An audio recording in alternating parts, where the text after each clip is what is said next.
Boom.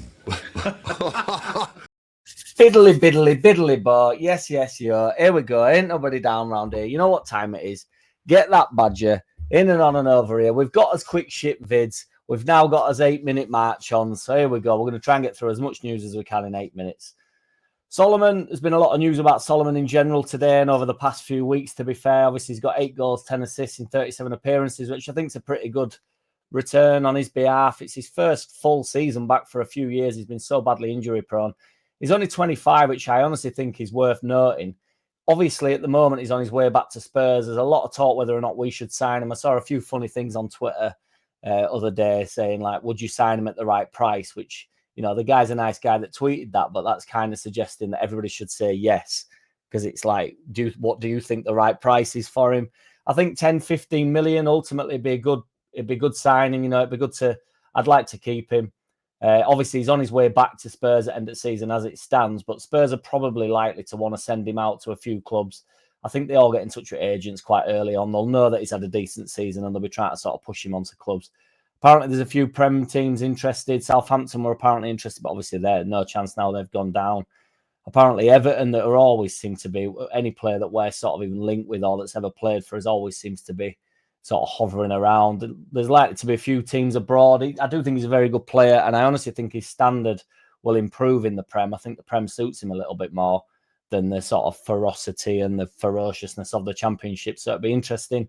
He's obviously come out. He's always said nice things about the club. He said that a lot of his friends are in London, but he did say, and I quote, "I love it here. I love the fans. I love the club. I love the players and the manager." So, I mean, that's puts you in pretty good stead. That being said, I think to talk about Gruev's future, his contract runs out in the summer of 27, so there's still a couple of years on that.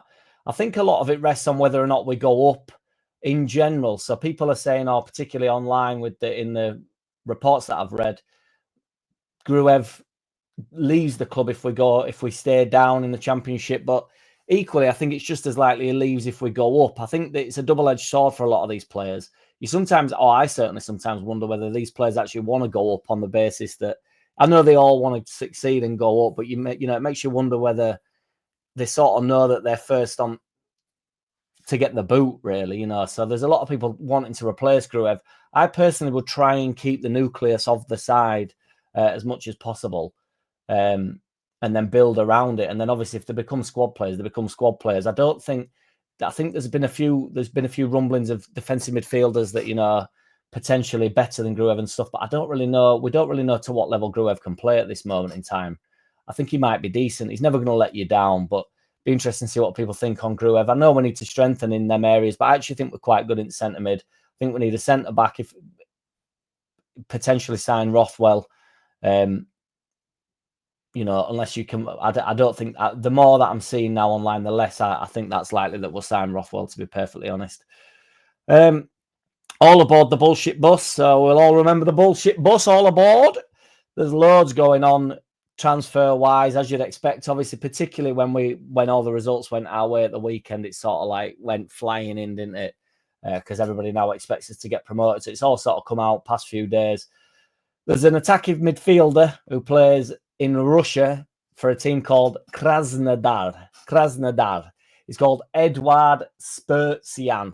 So we obviously know that that's one, not how you say the club name, and two, probably not how you say the player's name. He apparently was interested. He apparently got some interest from Nottingham Forest, and he's apparently rejected that. So, and you never know, dear, but it's not necessarily in Leeds' favour. But he did say that he was open to a move in the summer, providing we go up into the Premier League. Now, that is obviously all aboard the bullshit bus. So obviously, a lot of woof involved in that. But in reality, if he's turning Nottingham Forest down, it's likely that he's off hire. I saw some rumblings that potentially Juventus are interested or involved in it. So who knows? But to be fair, it's not been put past us to pull stuff off like this before. I know people go a bit crazy about getting these marquee signings or whatever. I don't really know how good he is. 7 goals, 4 assists in 22 games for Krasnodar, but they are chasing the league title.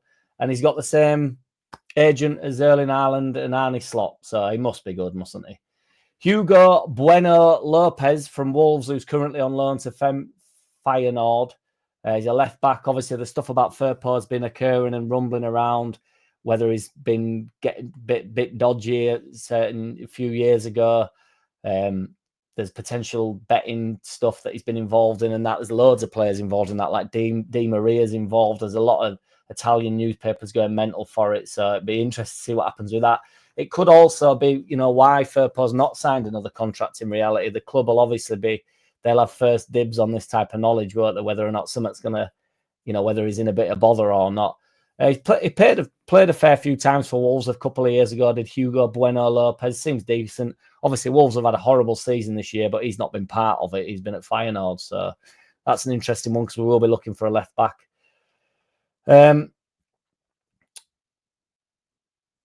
Evan Ferguson, a striker who we've actually spoke about before. He's on loan from Brighton to West Ham.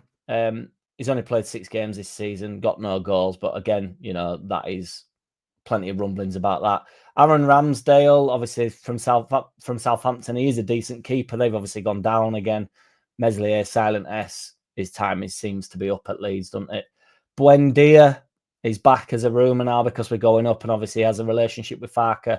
I actually thought there was some potential in that in January, and then it's obviously all got squashed in it, and then I think he got a move somewhere. To be fair to Buendia, I'm not 100% certain what ended up happening with him. Let's have a look here, right quick. He's at Leverkusen, yeah. So I don't know why that's rumbling back round. It's obviously not going to happen, but if it comes up, it must come out. There's also some talks about Cameron Archer again, who we spoke about in January, so we won't go back over all that stuff. Again, I think we'll be looking for a number 9. We'll definitely need a number 10. That's why I was excited to see this Armenian fella, this player, this Spurtsian playing in Russian side Krasnodar. And then just a bit of random talk from old Leeds stuff. Rutter has been linked with the move to Chelsea. I actually think that's a bit weird. I know Chelsea have gone through a massive mental splurge of just signing every single player that's ever existed at one point. I do think it's a bit of a weird one, and everybody on Twitter is going mental saying, "Oh, you try to say he's not Premier League standard, mate." Like, no, I'm not saying that. He's Premier League standard. I think Rutter's mint, but I don't know whether he's Chelsea. Brighton have had a decent season, as they always do, have the 10th in league, 28 games, he's played 5 goals, 3 assists. He's been decent for his first season in Prem, but you never know. Players might get this big move to Chelsea, and if you deem it a big move, I mean, they're not too far off Brighton themselves. Loads to come this weekend. Obviously, we've got a mint Good Friday coming up. It's going to be mental, to be fair, is Good Friday. Burnley are on at 3, Sheffield are on at 5:30, and then we're on at 8. So it's going to be absolute Dalmatian sensation, that. I might go live for the Burnley and the Sheffield games. I'm not too sure what I'm doing yet. The underlap will be on tonight, guys. I'll be live tonight because I'm DJing tomorrow night with it being bank holiday. So the underlap will be tonight. So I'll see you all tonight at about 8. Take it easy, everybody. Speak soon. Peace.